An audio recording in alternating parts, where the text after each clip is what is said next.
Since the release of iOS 16, you can now cut out or lift people and objects from any photo you like. This is my favorite feature of iOS 16.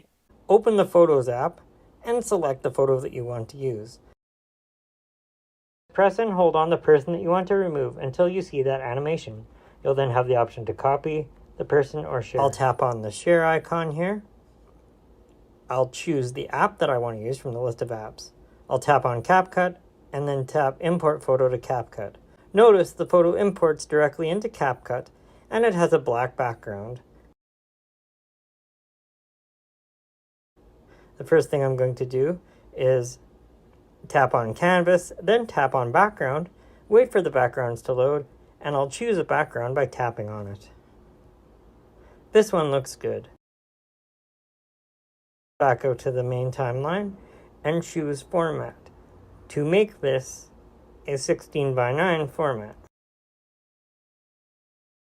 Notice the photo is still in the same spot. I can simply long press on the photo and drag it over to the side.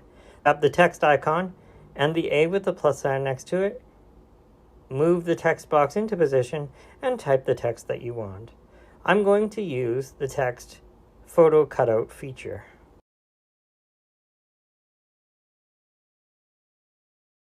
Once you've typed your text, you can move it into position by long pressing and dragging the box. You can also pinch to make the text bigger or smaller. Next, I'll tap on Effects and choose an effect that I like.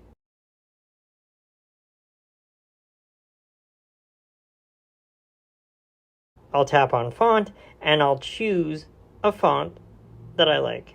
Gamble's pretty good. Tap on Overlay, then Add Overlay, tap Photo. This photo has a white background and it needs to be removed. So before I shrink it down and place it in the left-hand corner, I'll tap where it says Cutout. Then I'll choose Chroma Key. I'll select the white color by moving the color picker over the white. And I'll turn up the intensity by tapping on Intensity and moving the slider to the right until the white background disappears. I'm going to shrink it down and place it in the bottom left-hand corner.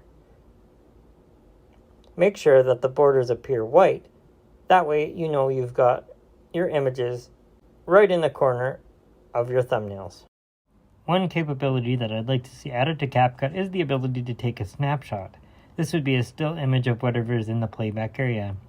Because CapCut does not have this ability, you need to take a screenshot to get a still image of your completed thumbnail. Take a screenshot and then crop the screenshot so just the thumbnail is visible.